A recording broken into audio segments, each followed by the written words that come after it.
Magandang gabi mga kawash, mga kapendot, mga kadik, DIY. So, ayan, flexing tayo, flexing or marketing ng ating 3-in-1 Bendo Coin Slot. Bendo Coin Slot lang po ito ha, hindi siya kasamang machine. 3-in-1 Bendo Coin Slot, walang kasamang machine. So, ayan po. Price na po agad tayo, 15,000. Madalian po. So, 15,000. So, tingin nyo mahal, nasa inyo po yan. Pero, isipin niyo po kung ano nilalaman. I-explain ko po. Ito po ay, hindi po yan Allen 1222. Hindi po yan Allen timer ha. Ang board na ginamit po dyan ay hindi Allen timer. Kasi ito pong panel na ito ay pang Allen 1222 timer. Pero ang laman niya po na inilagay ko ay JY15B. So ano po ba ang JY15B? Commonly used sa arcade. Ang arcade game po. So yun po ang kagandahan niya. Then, ang kagandahan po ng pang-arcade game, may start function siya, kailangan i-start. May pause and resume function. So, hindi natin advisable yun, kaya hindi ko nilalagay, kaya start function na nakalagay. Can be set in seconds, so pwedeng 40 seconds, 10 seconds, depende sa inyo. Yun ang kagandahan ng JY15B. And, yung time, can be saved. So, ipapakita ko sa inyo mamaya. And, yung value na iniulog nyo, can be saved. So, sample po. Piso, hinulungan ko ng piso. So, ayan, lumabas, piso. Hindi nyo po yan may start. Kasi nakalagay po dyan. Insert coin, then press start. Kaya hindi nyo may start yung piso kasi minimum 5 pesos. So, nakalagay na po instruction. All coins accepted. Piso, 5, 10, 20. So, yun po kagandahan. Accepted, lahat ng coins. So, yun po. Recorded po. Sabi ko nga sa inyo, halimbawa, sinabi sa inyo, ay, nagulog po ako, pero hindi gumana. So, paano malalaman nyo po kung niloloko kayo ng customer? So, kuha po kayo ng piso, tulugan nyo. Yung piso kanina, recorded pa po yun. So, biglang naging 2 piso. So, ibig sabihin, kaya po hindi gumana, kasi piso lang inulog nyo. Natural po, hindi gagana. Kasi, minimum 5 pesos. Ano po? So, ganun rin po yan, hindi gagana, kasi kahit pa 2 piso na yan, kahit pa 4 na piso po yan, dagdagan natin ang piso. So, 4 na po. Kahit po start niya, hindi po gagana. Ganun din po, kung dinagdagan ko naman ng 5 piso, pwede ko na siyang i-start, pero yung 4 pesos po na yun, mag-retain. Yun po ang kagandahan niya. Pampulan po natin, mag-retain po yung 4 pesos na yun, hindi po siya magagamit. Dagdagan natin ng 5 piso. Yan. Kung mapapansin nyo, 2 minutes, kasi 2 minutes ang nakaset sa 5 pesos, kaya 2 minutes lang. So, ibig sabihin, 2 minutes lang ang pwede niya magamit. Yung 4 na piso, kailangan mo dagdagan ng piso para maging 4 minutes yan. So, magre-retain po yung 4 pesos. Yun po ang kagandahan niya. Then, pwede ko kayo sampulan. Ang lalagay natin ay si heat gun. Si heat gun po, para sa kalaman lang po na yung mas mataas po ito. Itong gamit ko na heat gun, hindi po lahat ng klase ng heat gun. Itong gamit ko na heat gun na ito ay inaabot ng 1,300 watts ang consumption. Kasi meron po tayong watt meter dito. So, hindi ko na lang, pakita ko mamaya sa inyo pag nagulan. Kasi may watt meter po saksakan ko sa likod. Na mas mataas po ang wattage nito sa induction motor. Sa induction motor po, 1.5 HP, i-convert nyo sa 745 ang watts. Ito po equivalent na kasi. So, nasa 1,100 lang yun. So, ito ay inaabot ng 1.3 pag ginagamit ko siya. Kasi kita ko doon sa aking watt meter. So, mas mataas siya. Lalo na kung nakatodo. Todo na natin. Bago natin start. So, ayan. Start natin. Yan. Mapapansin nyo. Makita ko sa inyo. Kasi mayroon ako sa likod. Saksakan. Yan. 1,382 watts. 6.19 ampere. So, medyo may kataasan po ang consumption ng heat gun na yan. Yung iba pong heat gun ay mga 700 watts lang. Mga ganyan. Yan po ay medyo malakas kasi kung binili ko na to. So, patayin natin, medyo maingay.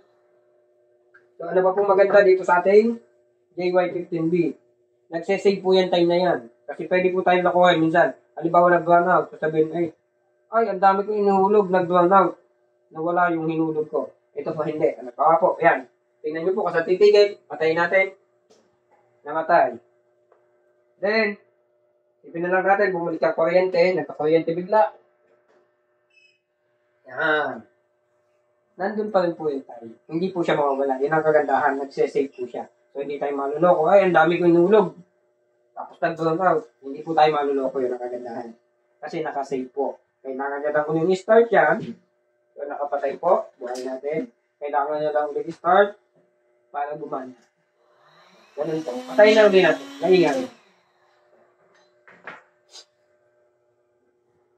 Sa coin slot naman po, naka-universal coin slot tayo. Meron nga na pagkakataon po na hindi lahat ng coins tatanggapin po ng universal. Kagaya po nito, although 5 piso po yan 5 piso, pero ito po kasi medyo manipis na. Kahit ihulog po natin yan ng ihulog dyan, hindi yan tatanggapin kasi masyado na pong manipis. Kumbaga bumabase po siya sa, hindi ko sure kung sa kapal o sa bigat, pero tingin ko sa bigat kasi sobrang gaan na po nito. Kasi sobrang nipis. So, yun po. May mga pera po talaga tayo na hindi matatanggap dyan. So, papantan nyo lang po yun. Gagana na. So, yung pong natira kanina, may 4 pesos pa po yan. So, kailangan natin. Ubusin natin oras para makita nyo. Nakasave po yun dyan. Yan, ano pa pwede ko explain sa inyo? Dito po tayo sa kabila, sa soap. Ang soap po ay nakaset sa 40 seconds. Ilulugan natin yung dito. Yan, 40 seconds po. Yun po kagandahan. Naseset siya. Kahit nga po 1 seconds, 10 seconds, pwede nyo siyang iset ng ganun. Nasa sa inyo po. Pwede nyo rin siyang gawing parang piso tubig. Pwede nyo po siyang gabitin sa pang piso tubig. Iset nyo as minimum 1 peso naman po siya. Kasi ito naman po ay nakaset sa minimum 5 pesos. Depende pa rin sa inyo. So, start nyo lang yan. Gagana na po siya. So, tingnan po natin. Yung kanina, yung 4 na piso, dagdagan natin ng piso. 2 minuto na po ulit. Kasi may natira po siya 4 kanina. Tinanggap niya na po agad yung credit ng piso. Ito po ang kagandahan. So, ito na po. Yung ating pong JY15B may nakabuilt-in na pong mataas na amperahe ng relay. Pero ang ginawa po natin doon, may mataas na siyang amperahe na relay. Sinuportahan po natin siya ng SSR, 40 ampere. SSR, 40 ampere. Then, nilagyan pa po natin siya ng heatsink, yung sa pressure washer. Kasi pressure washer po, magaling po yung magpainit ng, dahil nga po high wattage, magaling po yung magpainit ng relay. Yun po ay kinasisira ng ating relay. Pag na-overheat na. Kaya minsan, ayaw na tumigil ang tubig, kumakapit na, ganun po. So, ang atin pong sa pressure washer, may supported po ng SSR plus heatsink. Kaya, mas minatibay. Dito po sa dalawa, unnecessary po, nalagyan pa natin ng heatsink, pero may SSR po. Kasi, hindi naman po siya mga high wattage ang ginagamit. So, doon lang tayo naglalagay sa pressure washer. Yun po ang ginagawa natin pampatibay dyan. So, tayo naman po ay hindi naman tutorial, kaya hindi ko na po ipapakita yung nasa loob. Pero guaranteed po yan, JY15B, hindi alam ng tutubo.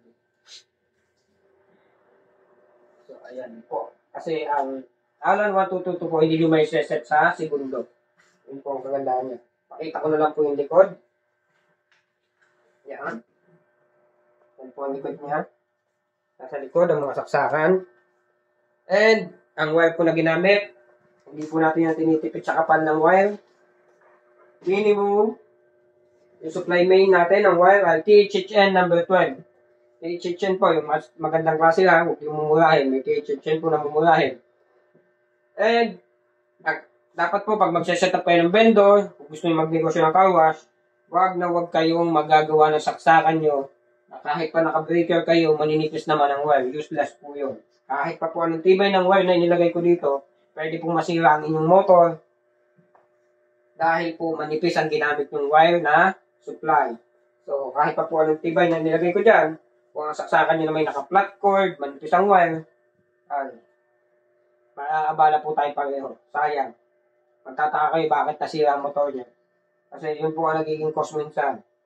Insufficient po yung kapal ng wire, nagiging insufficient po yung kuryente. Kaya po, nasisira ang motor, nasisira ang relay, abala po yun. So, kailangan ko pa kayong turuan. So, dito po, kaya mas pinatitibay na natin para maiwasan po natin abala. And po, pag bilhin nyo sa akin yan, natural lang po, magpapaturo kayo pag nagka-problema. Pero yun naman po ay basic lang. Basta sundin nyo lang po yung mga sinabi ko. Hindi kayo basta-basta magkakaproblema. Ganun lang po yun. Yung iba, may matitigas talaga ang ulo. Sinabi mo na, ipipilit pa rin. So, bumabase po tayo sa experience. So, medyo matagal na po ako sa linyang ito, kaya experience po ang napakalaga. So, yun lang naman po yan. Bali, yan nga po, marketing. Presyo po is 15,000.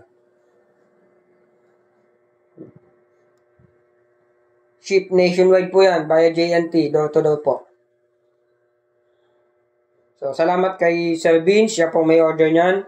Shoutout sa'yo, sir. Nakalimutan ko lang ang location ni sir. Parang Mindanao area si sir. So, yun na lang. Shoutout sa'yo, sir. Alam mo naman kung sino ka. Salamat sa pagtitiwala. So, ang order niya po sa akin ay fully automatic foaming machine at saka yung 3-in-1 bendo na yan.